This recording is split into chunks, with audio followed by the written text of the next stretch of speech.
Good morning, Rabbi Isai. Lili Nishmasi Mimirasi Ruspas Mordechai. Live from Chicago in the Hatzalah building. Thank you very much, Hatzalah. Thanks for having us again. State-of-the-art room.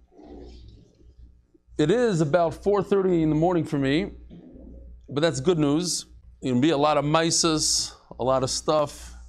If you're very much into the daf only, it might not be the daf for you. If you're into extracurricular stuff, maybe. So we're here 8 days before the beginning of a brand new Masechta, one of the best, one of the favorites, Ksubas. And so far, 359 new people signed up for the Masechta. I'm asking you Chicagoans to go out there and get some chevra. We need some more guys. We need to represent. We also have something called bulk, as you see, bulk. Bulk is, there are people that go ahead and they take a box of Gemaras, 10, 15, and they go to a simcha, they go to, at the workplace, they're able to give out more. So whatever you can do to bring more people.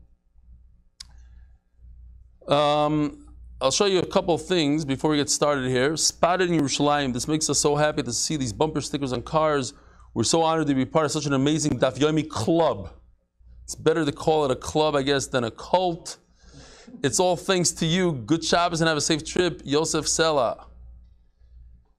This is a good one. I don't know how we're going to hear this, but I'll play it anyway. Let's see if it works here. Good morning, Rabbi. Gives me a lot of... This is a good one. The person who videoed, his name is Eli Victor. Hanan Segal, a dedicated MDY member, works with him. Yehuda Schwartz. And we have here, the guy in the center was in a serious motorcycle accident. Rafal the barber, second one from the right, went to visit him. And he got him to sign up. And he got his 4 and his 3 friends to sign up, plus his Rebbe. They're with the tzitzis. This is the Rebbe. Below is a picture of Shalom Yaakov. You guys could pronounce it for me. Sidisavi Lili, who was injured in a very severe motorcycle accident. Rafal the barber went to be Mivakachol and signed up for Ksuv, signed him up. There were 4 other friends, and the boy's Rebbe visited him as well, and his mother early told Rafal, sign them all up too. So Rafal signed up all 4 of his friends and the Rebbe, Rebbe Moshe, Medazia, whatever, Mehdyzadeh. And the Chayla, his name is, I can't even say the letters. It's Tsitsishvili. His real name is Refuah Shlema to Shalom Yaakov ben Early Svata. Refuah Shlema. And here you have, as we near the end of Masechet Zivamis, I want to thank you for making what I always thought was impossible for me possible. Besides for a few davening yeshiva, I've never learned Zivamis and always considered the Masechta out of my grasp.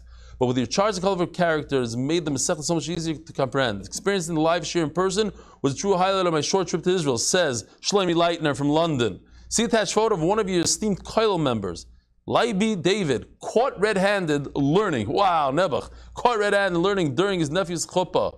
Wishing you continue atzlach as we journey through Shas together. All the best. Shlomi Leitner, beautiful. He's a tremendous masmid, Rabbi Leiby David. And he's always with the Gemara. That's his pocket-sized Gemara. Always doing chazaras. Rabbi Isai, here we go. Thanks for having me. Thanks for being here. Tomorrow, by the way, share right here at 2 p.m. That's the Zoom. How you guys doing on Zoom? How many people on Zoom? Nebuch. How many? 16 now. 16? Wow, it's a record. It's a record. Okay, we're holding on today's daf where we're supposed to be. What? No, you're just going to have to sit there for an hour. Just don't laugh too much. Ahu Gita, Daf Kufta Zayin, 4 lines down. Oh yeah, sponsorship. Thank you, I heard that. Good job. The Koilel is sponsored Lili Nishmat Zachari Ben Moshe. I'm supposed to remind people that there are local siyumim. There's one in RBS. They're very insulted. I don't talk about them. There's a beautiful siyum going on in RBS in the forest. It's 100 shekel a person. and there's a lot of meat there. The siyum everywhere. Toronto, Baltimore. So check it out. Go to mdysiyum.com to look for your local siyum. Chicago, I'm sure there's going to be a massive siyum. Where? Probably right here. Probably right here in this room. By the Lock and Lebovich families, Lakewood, New Jersey, because Torah is the best skula. Refuah Shleima Fachai Shifer Basavio Yochevet Chana. The MDY family sponsors Lili Nishma Shimshon Weiss, Shimshon Ben Meshulm Dov, Zechron Levracha. And fourth Parnas HaChodesh, as a schus for our children to be Kodesh, safe, healthy, happy, and know Hashem loves them. Today's sponsor is Sarah and Azriel Gans in honor of the bar mitzvah of our grandson Daniel Yontov Gans. Mazel Tov. Atzlach today for Binyamin Shaul Ben Rachel, who needs a full refuah shleima. Hi Yosef, hi Eli. Fine. Says the Heilige Gemara 4 lines down, Daf Kufta Zayin. Ahu gita de shtakach besura chsiv beihachi. They found a get on the ground, and a woman comes along and she claims it's her get. Do we give her the get? Do we trust her that her husband, in fact, divorced her? It says in the get as follows: Besura Masa Ana Anan Barchia Narda. My name is Anan Barchia. What's going on? You figured it out? I think I figured it out. Okay, keep on going. You're not in the picture at all. Don't worry about it. What's your name again? Noah Goldman. Noah Goldman. Shalom Aleichem, Reb Noah. Glad you're here. Anan Barchia. Yeah? No? Oh no, but you got rid of the other thing. Okay, I hope it's. If you don't see it on YouTube, let me know immediately. On YouTube, you only see half the picture. Oh, it was lower? So what about now? We didn't miss anything yet. Patris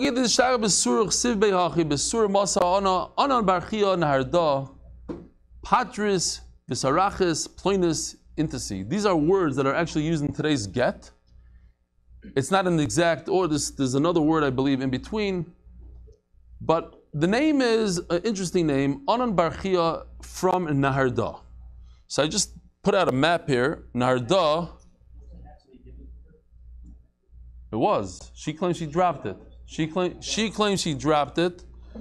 And let's see if this laser works. Probably not. Okay, because I'm not on the full screen. She claims that she dropped it. Now let me see. You know what? Maybe if I go to the full screen, let me know what happens if this is this better for YouTube? We don't see that on YouTube. You don't see it at all? What do you see? The same picture. Same picture. Doesn't really help, but maybe I'll be able to get a laser here. Yeah, here we go. Narda is right over here. So it says in the get that he's from Naharda. And it says, I gave you a get, you're no longer my wife. Ubatku Rabbanon, and Rabbanon checked from Surah down here, all the way up the river to Naharda. They couldn't find a single man with that name. Lebar Ma'anan Barchia Mechagra, the Hava ben Naharda. He is in Chagra. I have no idea where Chagra is. Maybe it's over here. Chagronia or Hagronia. I don't know. It's not in the map. But they couldn't find anybody else with the same name. But we know that he happened to be in Naharda.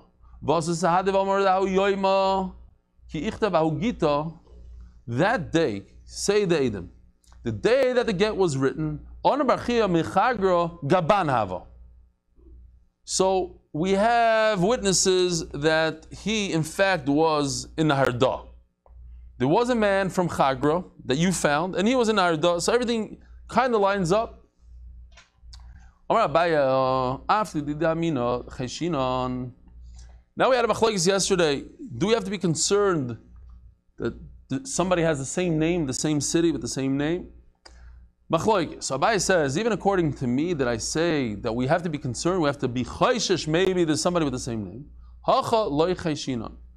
We don't have to be concerned in this case. Do ka'amri sahade, the ben Naharda, my ba besura. So therefore, I'm not concerned. Why? Because how did this end up in Surah? The Edom say he was in Naharda. The Ka'amri Sa'ad ben Naharda, my ba besura. Omar Rav Avli did loichash in the opposite. And I could say, in other words, you can't put anybody in a pickle or in a jam here or corner him. Because even me, Rava, who says that I'm not concerned about somebody else, I'm concerned about somebody else. Dilma bigamla parcha ozal. You hear this? Today I was on a plane, so that's the easiest way to understand the gamla parcha, a flying camel. Flying camel. We understand what a flying camel is. A drone, picked him up, brought him.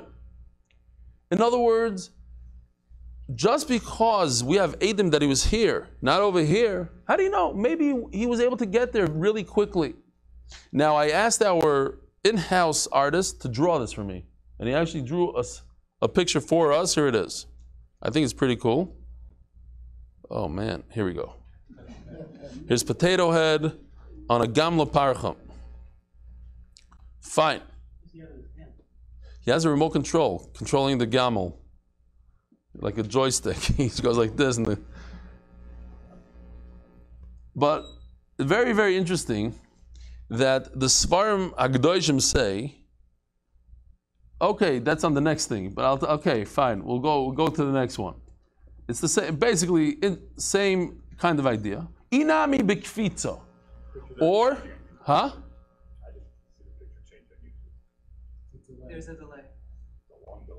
Yeah, it's a 10, 15 second delay. Just in case we say something inappropriate, we could bleep it out. So, there's another concept called kfitza.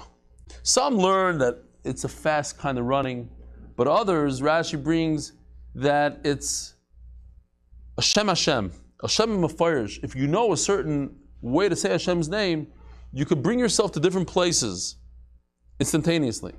And the Svarim say, we use the pasuk ki malacha v'yitzav elach. It's the last letter of the first four words, Yud Vav Kei Chaf.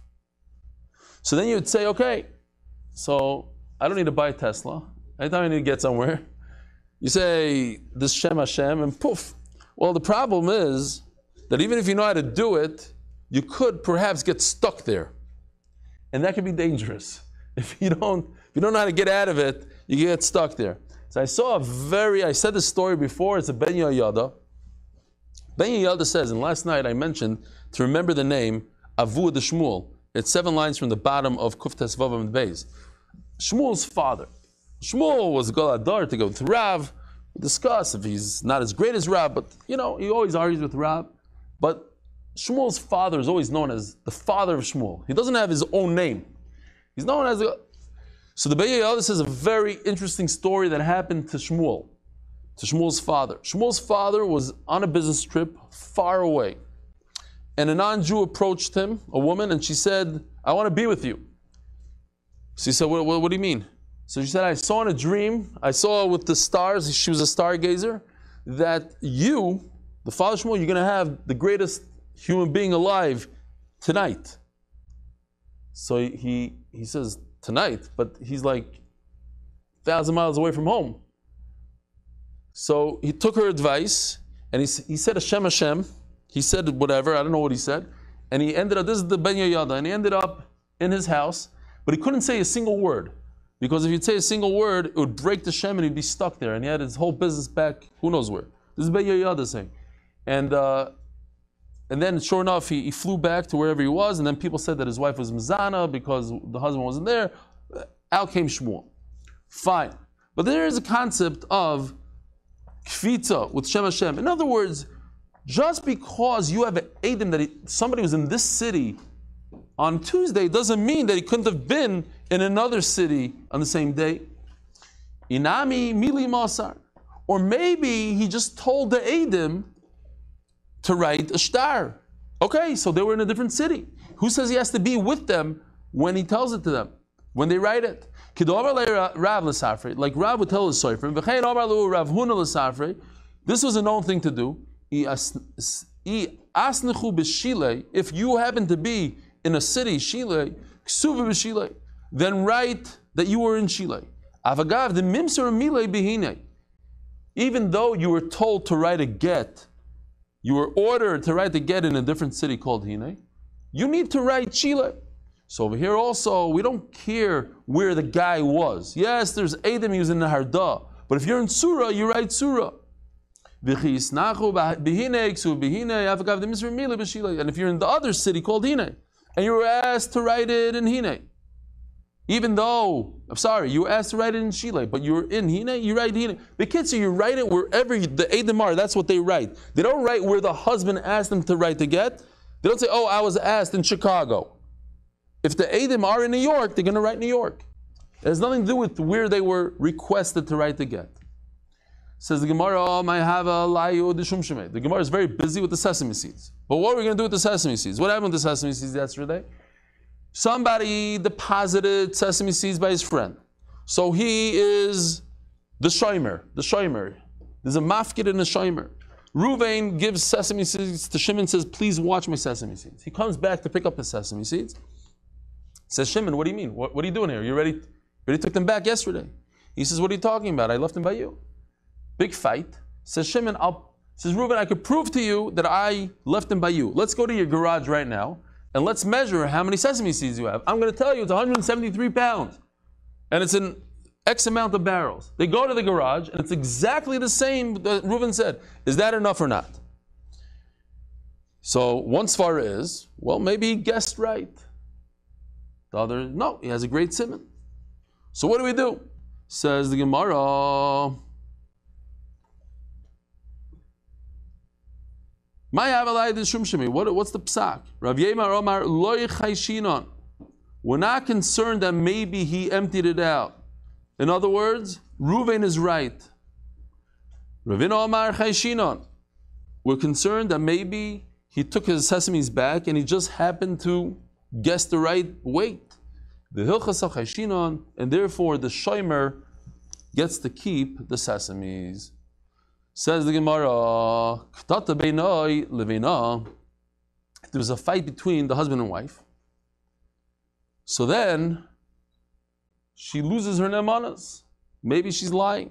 Says the Gemara, one of the nursery teachers, sent us a letter one day. It says,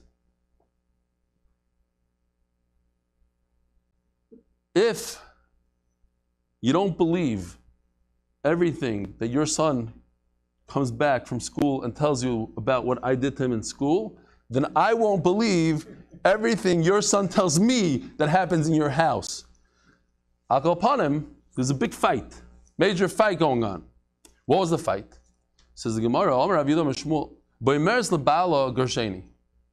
if she uses that terrible word, divorce, then it's over. That's a fight. It causes a fight. I want to divorce me. Says Gemara, kulinami amruhachi. Not in our generation. It's a very dirty word. But I guess in those days, every woman, when she got upset, she would scream out, divorce me. So what exactly is a fight? Hello, boimeres lebalo girashtani. She's not saying divorce me. She says, you already divorced me. She's already, this is big chutzpah. Says Gemara, but if a woman is she has such chutzpah, according to Rav Amnuna, she should be believed on the spot. If she's made upon him to say, you divorce me, you have to trust her. Why? There's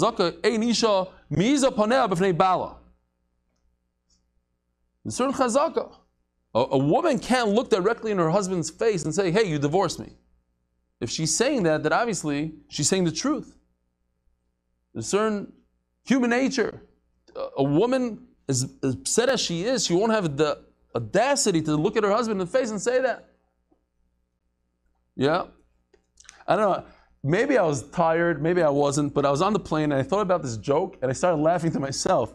You guys are not even going to laugh probably. But there was a guy, he was going hunting and he shot an illegal moose. He wasn't supposed to shoot it and hunt it, but he couldn't control himself. So he put the moose on his shoulders and he started dragging through the forest. And sure enough, a cop stopped him. So the cop says, I got to write you a ticket. You're hunting illegally. He goes, what are you talking about? He goes, look, He says, I don't know what you're talking about. He says, what do you got on your shoulder? He goes, what? And he turns around real slowly. He goes, ah! He's like, sometimes the husband, nobody here found it.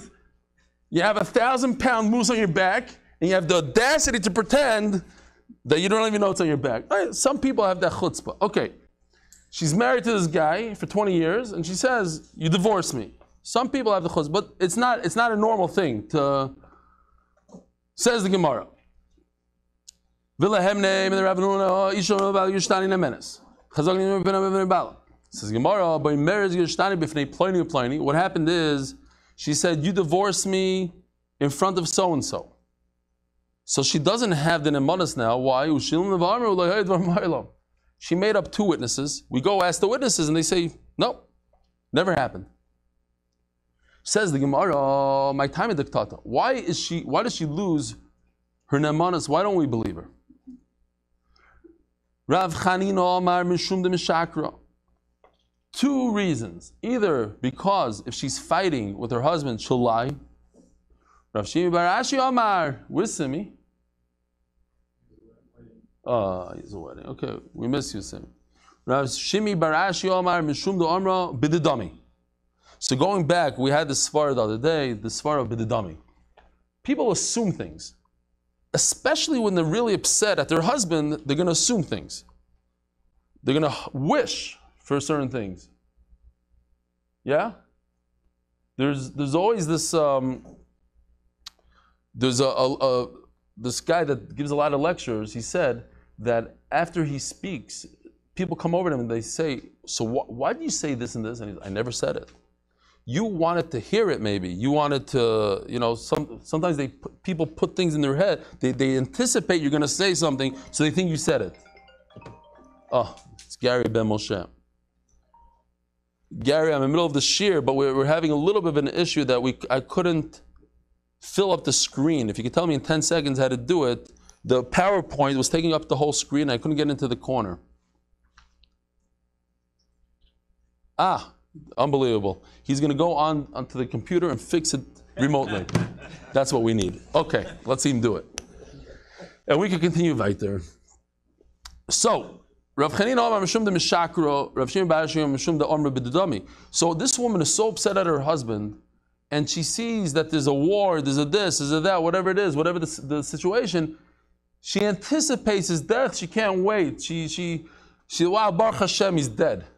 But he's not dead. He got shot in the head, okay, but he survived. It's possible, right, Marty? How many people get shot in the head and they survive? Rav Chanina Amar Mishum de Mishakra. But what's the difference if the svar is that the woman lies or the woman is going to assume things? What is the difference?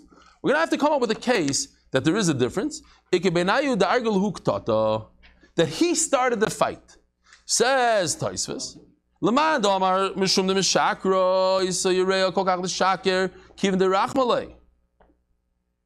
Since she loves him, so even though he started the fight, she still loves him. He started the fight. So she's not going to lie. But even though if he started the fight, then it gives her enough reason to assume. The assumption she'll have, she won't lie straight out. She doesn't hate him that much. If she's starting fights, meaning she hates his guts, so she'll lie to get divorced from him. To be honest, huh? When? But they're in the middle of a fight here. They're in the middle of a fight. They started. How do you know? He says the rage wears off. Apparently, he had some experience with this. Unbelievable. Wow. Sponsored by Moshe Horn in honor of Rabbi Tzvi Medetsky, the only Rebbe that was actually good at basketball. The only Rebbe. I had a horror about it. I said that he didn't meet me. So anyways, Yosef, my twin, wrote me a whole Agada that, no, I should know, that this rabbi is like on a whole different level. He says, you on your best day, you didn't come to his toenail.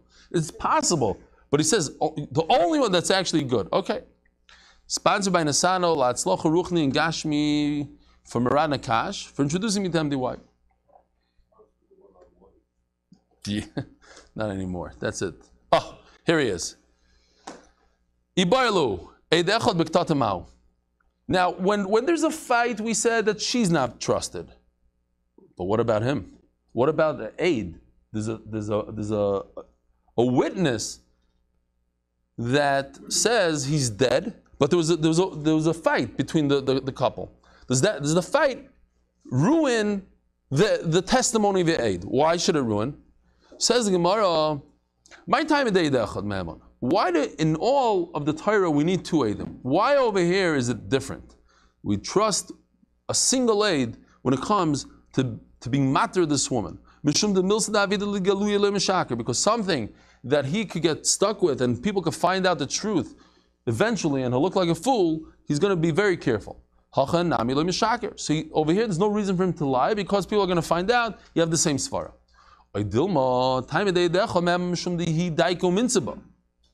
Perhaps the reason is that it's a combination.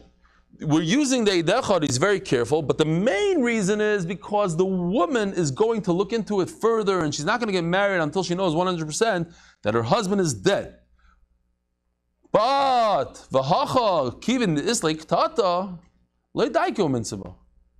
But over here we lose that svara because she's so upset at him, she's not going to look into it. She's just going to take the Eidechad's testimony at face value rather than looking into it. She's so excited to hear that the guy is dead, she's not going to look into it. Teiku.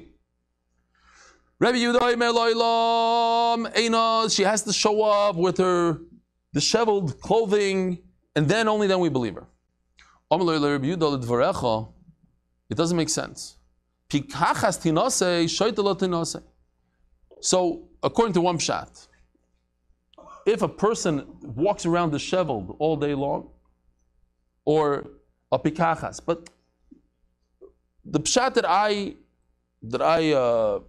associate with is pikachas over here would mean a woman who's clever, a woman who knows how to fool the system, so to speak. She can walk in there, pretend, put on, cry as if she's really bitzar. Oh, that looks better. How does it look on YouTube now? Same. He's going to the slideshow. You just watch it now. Whatever. It was under slideshow. I remember that's what he did, but I couldn't. Okay. How is it possible, they tell Rabbi Yehuda, that it matters what she looks like and how she's crying or not? That anybody could cry. So, Shaitalai Tinase. So,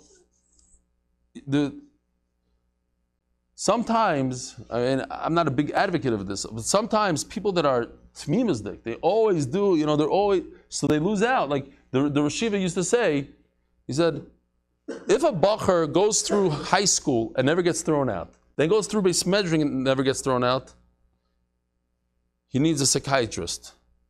That's what he used to say. In other words, sometimes you have to veer off. Sometimes, she wants to get married. She has to put on the clothing. She said, what? If she just acts like a shaita, she's not going to get married? No. Whether she's clever or not, or whether she's shaita, according to that pshat, that she looks disheveled or not. Says the Gemara, incredible story. The Rabbi Yehuda, there was a woman that actually came. So the Chacham ran out there and said, listen, you want to get married? Start giving a hesped to your husband, kiri monech, rip up your clothing, sisri mezayach, and take your hair and dishevel it completely and look like you just came from a funeral. Says the Gemara, ilfur shikra. What? We're going to teach her to lie? That's what we do. She's coming to Bezin. Bezin has to check her out. So what does it mean? Says the Gemara, no,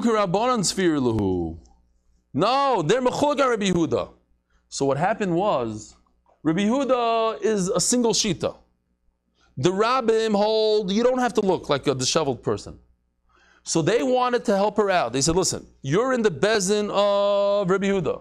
And some of the Rishonim say, you see from here, that if the yachid argues on the rabbim, you could advise the person that goes to that yachid bezin. Let's say there's a small bezin in Chicago. But the main bezin in Chicago says XYZ. So you could go to the guy that's going to the small bezin and teach him how to lie and manipulate the system, because the small bezin, that's not how we pass. We go by the roiv. Full shikra. So I said the story before, but it's a good Musar Haskell. There was a bunch of people that try to pass product through the border. So what would they do? They would take a coffin with a dead person or whatever, and they would stick things in there. Cross the border. The guy checked the coffin once, twice. Eventually, and they did this routine. They would come, they would cry, stick the diamonds in, go through. The guy got used to these guys coming through and they're crying, a levaya, so he wouldn't check. And eventually, they got used to the system. They just go through the border until they weren't crying anymore. They weren't crying. The guy says, wait a minute, come here, what's going on? He opens up the coffin, he looks inside, he sees 10 pounds of diamonds. He rested them all. What's the yisaid? Yisaid is sometimes you have to cry. And if you don't cry, it's too late. You have to cry first in order to prevent the damage later. It's a Musar Haskell about tshuva and things like that. But over here, if you don't cry now, exactly, that's the yisaid. If you don't cry now, you cry later. And that's what they're telling this woman. Before you go to Bez and start crying, don't cry later. Don't cry when they're going to tell you you can't get married. Cry now. If you cry now, they'll fall for it. And of course, it's going according to the rabbim. We don't advise people to lie to the regular bezin. But because Rabbi Yehuda is the yachid, we tell her, cry now so you don't have to cry later. Says the Gemara,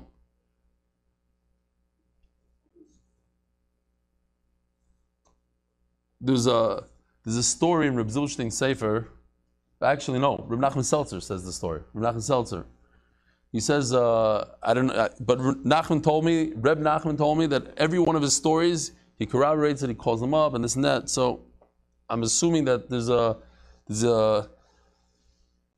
Yesh al mi lismach on the story, interesting story. He says there's a woman who wanted to show that Bezdin are a bunch of fools. She had an agenda. She was upset at Bezdin for whatever they did to her in the past.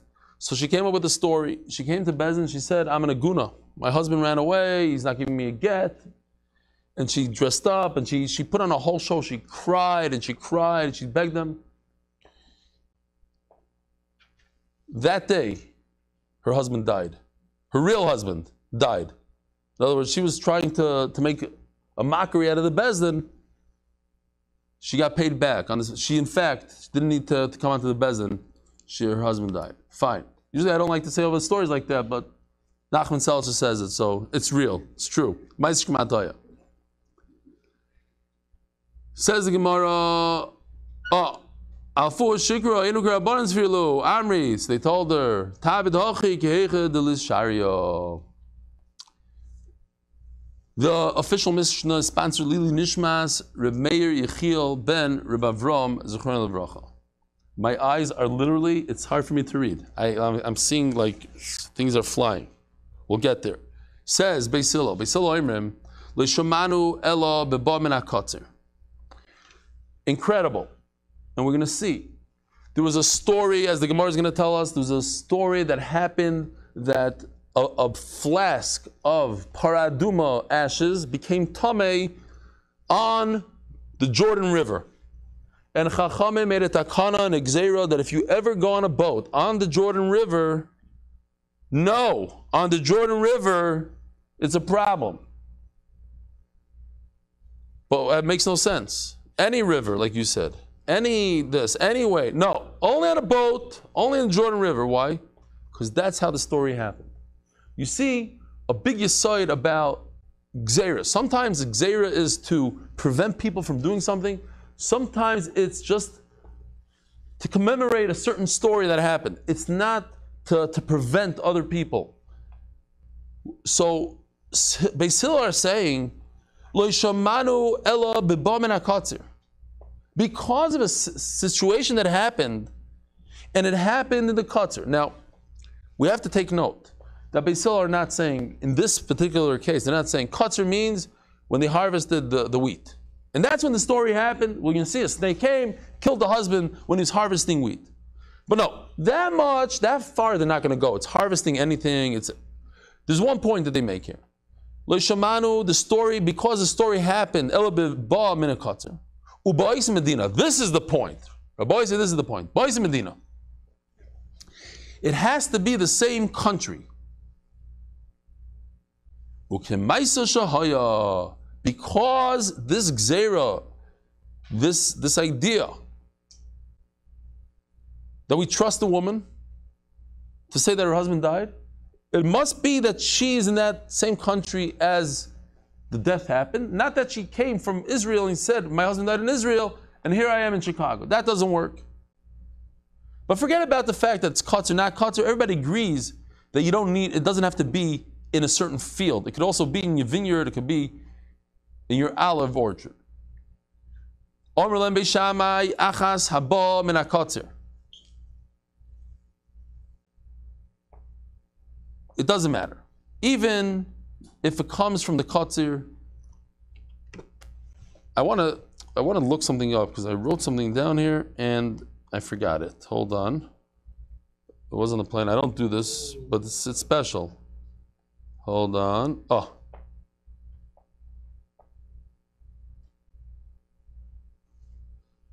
Okay. Achas haba min hakotzer, achas haba min hazeisim. It doesn't matter where it happened. It could be on the wheat field. It could be by the olives. Achas haba min habotzer, in the grapevine. Achas haba min medina lemedina. It doesn't matter whether she came from another country to a different country. Like dibur chachamim bekotzer el b'hoiva. It's a ma'aseh shahaya that happened in the wheat field. Don't take it seriously. Chazru beis Hillel lahoyres k'bishamai. In fact, beis Hillel paskin like Beis Shammai. So this is one of the only times in Shas that Beis Hillel take it back. I think there's 3 times that they take it back. This is one of them. Tana, Armel Beis Shammai Beis Hillel lidivreichem ein li elok tzirchitim. So the Brisa elaborates a little bit. According to you, what? It only could be in a wheat field. What about Ktsir Sarim? So similar. Barley. It looks like wheat. That not. Only somebody harvesting wheat. Boitzer, grapes, moisek, olives, goider, dates, oider, figs. Minayin. There was a story that happened there. Any type of fruit. Just like it doesn't matter where it was in terms of what field, so it doesn't matter what country it is. What's the svar to differentiate between country to country? If I come from I'm in the same country, so she's concerned that if she's lying, people are going to get her in the lie. But in those days, to come from one country to the next, I mean, think about it. We're flying at 600 miles an hour, 600. If you've ever gone on the highway 100 miles an hour, it seems like incredible. 6 times the fastest speed. That's how we fly through the sky. It's no problem. We're so used to it. 10 hours later, boom, you're in another country. Not like that. Took years until they went from a place like that to a place like us, from Israel to America. So who's gonna say that she's lying? She's not worried. No, there are people that come from place to place, and therefore, at the end of the day, Beis Hillel said, you're right, it doesn't matter. If she's lying, she's concerned she's going to get caught, therefore, she's not lying. My Ma'aseh Shahaya, I believe that I coined the phrase Ma'aseh Shekamat, because when I never found anybody back in the days of Chaim Berlin, seriously, maybe that itself is a Ma'aseh Shekamat. But this is here, the Gemara says, Ma'aseh Shahaya. Reb Shalom Shvadron always used to say that if he's in the middle of a speech, and all of a sudden a story comes to mind that has nothing to do with the speech, you just say the story. Why? Because it's a siman hashamayim that he should say the story or the joke. Baruch Hashem, I'm makayim it all the time. Like, no shayches. The Amar Rav Yehuda, Amar Shmuel, Shilfei K'tzirchitim Hoyu, Rashi says, that it's a lashon of taking off. There's the tail end of the harvesting the wheat. This is the story. There were 10 people that went to harvest the wheat. I even have a picture. No, I don't have a picture because I can't get in there. Oh, here we go. Yeah, this is a picture of me. I don't know what I was thinking exactly. This is right in Bet Shemesh, in Gimel, Bet Shemesh Gimel. There's a mikveh. When they were building, they found a mikveh there from the times of the Gemara. So I took my kids there, and all of a sudden I saw a snake, a live snake. So I decided it would be a good idea to grab it by its tail. Now, I know you're supposed to grab it by the head, but that much.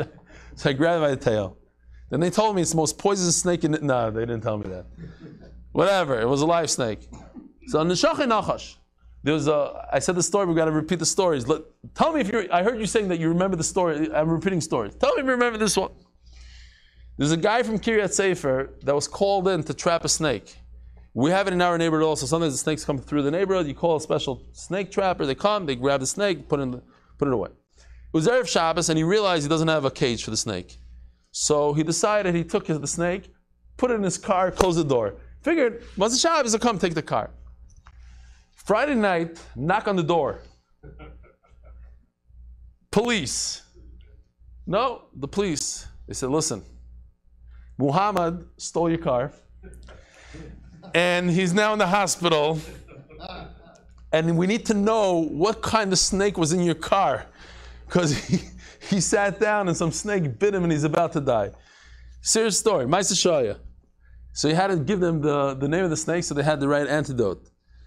So anyway, the Neshachai Nachash, the Ma'aseh was that a snake came and destroyed this guy, killed him. L'meis. So she came immediately and she told Bezdin, some say they went and they found the body over there.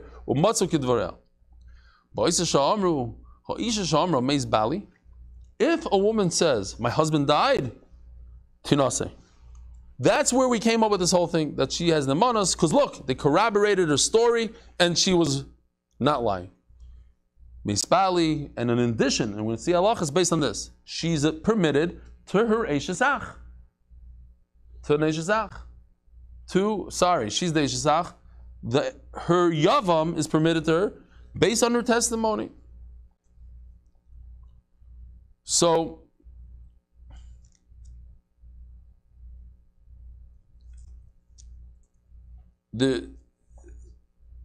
it's interesting how we make different takanas, different gzeras. The Shari Tshuva says that if a person is over an Aveira, it has to do a little bit with later, but I'll say it now because I'm remembering now. Person is over an Aveira, then he should make a gather. He should act like Chachamim did to Klal Yisrael. He should do his own thing. Person was nichshal in something, he should make a little fence for himself that next time he shouldn't, because maybe the first time he could tell HaKadosh Baruch Hu, listen, I didn't realize this and this is going to happen if I do this and this. But the second time around, he doesn't have any excuses. So in order that he shouldn't fall for that, so he makes a little bit of a gather for himself. It's that kind of idea that sometimes doesn't matter what it is. They made a gather, they made a thing, they instituted something. Says the Gemara. Think about it. Again, traveling. I was thinking, when you leave America, you have to take your shoes off. Why? Because the shoe bomber. There's the guy that tried to put liquid in it. So if you have 1 ounce, in Austria, 1 ounce, they make you sugar. They pull you out of, it's just in my lens case. No, take it out, because of a Maisa that happened. But you leave Israel, they don't care. Shoes, not shoes, liquid. Every country, because of something that happened to them, reminds them, and they made a gather. They made a gzeira. Mamish, you have to take your shoes off forever and ever. I don't want to say there's other type of bomber out there. Baruch Hashem, we don't have to. Wow. Seriously, think about you have no idea what I'm talking about, Abraham. You're like looking at me, he'll tell you behind you. Fine. But just remind you, like, this happened, we make exer for that. This happened, make exer for that. Okay. Says the Gemara.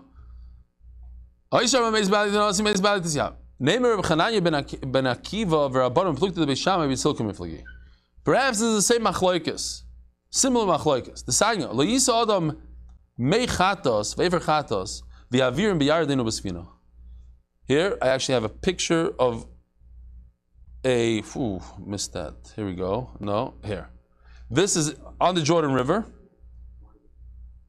This is, if you ever go to Eretz Yisrael, this is a nice thing to do with your family. It's a very easy river. It's very geschmack. You go to Kfar Bloom or whatever, one of those places. Jordan River. There's a story, and because of the story, it's usher to carry across the Jordan River mechatos. What's mechatos? You take the para aduma, which only comes once in who knows how many years. You burn it. And because there's not a lot of ashes to one paraduma, you add as much wood as you want. You can pile it up thousands of logs, and all that becomes the ashes of paraduma. Then you take some of that paraduma and you mix it with water from a well, from a stream, and stream. And now you have to distribute it throughout the world. If people don't want to have tuma of a mace, they have to be sprinkled with this. So if you're going from one place to the other, you're going into Jordan, don't cross the Jordan River. You can't toss it across. And don't do one of these. You shouldn't float it across. You shouldn't put it on the animal's back. When we were learning Masechtas Nida, there was a discussion there if you're allowed to carry a human being on your shoulders. The whole problem there of different things, different concerns. From over here, it seems like it's not such a problem. Otherwise, it wouldn't be discussing it. I'm just throwing that out. I mean, I could be 100% wrong. I didn't see anybody discuss it, but fine.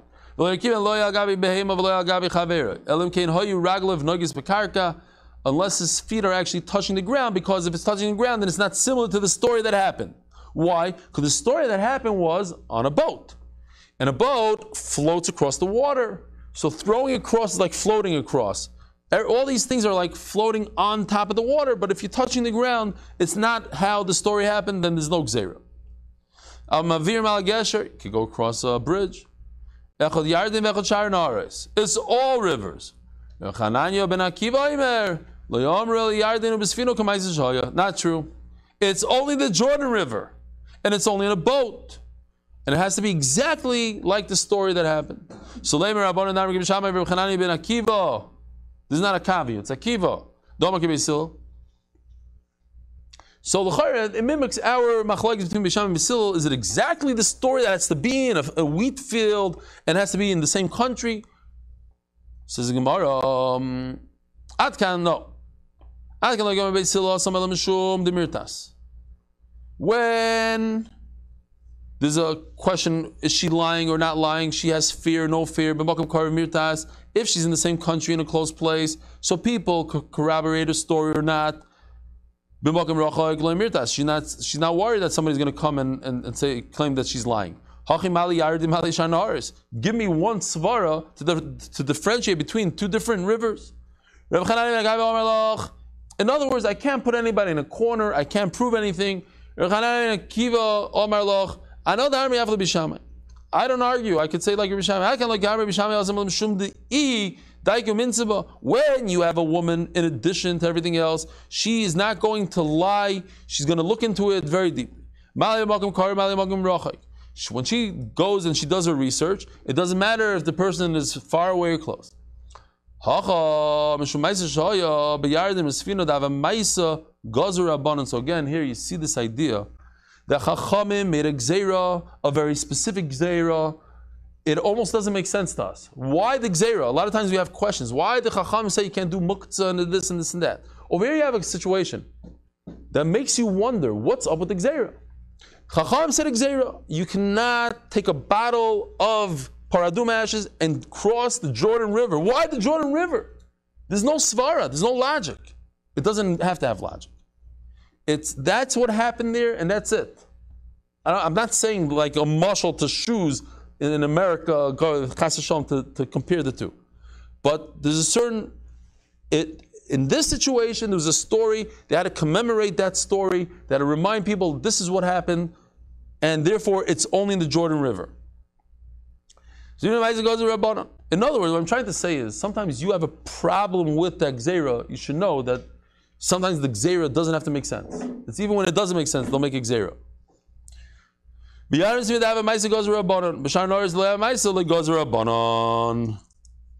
So what's the story? My Maisa Shaya. What was the story? There's a story that a person was carrying the water. And it so happened to be, and we know that here's that the chart I had the other day, the difference between the tumah of a sheretz and the tumah of a mace. The sheretz is the size of a lentil, the mace is a larger amount. It has to be the size of an olive. But they found a piece of a human body the size of an olive in the boat. In other words, the mechatos hovered over that piece, and a kazayis creates tuma ba'oil, going upwards. It takes up the airspace. Anything over it in the airspace becomes tameh. Shamru, you saw the mechatos, ve'verchatos, v'yavir b'yardein uvasvina. So they said, they pass in halacha that a person should not carry mechatos only in the Yarden, with machlokes if it's only, but that was the Gzeira, in the Yarden, in a boat. Rabboisai, have a wonderful day. Shkoyach for coming out here. A good Shabbos tomorrow at 2 p.m. in Chicago.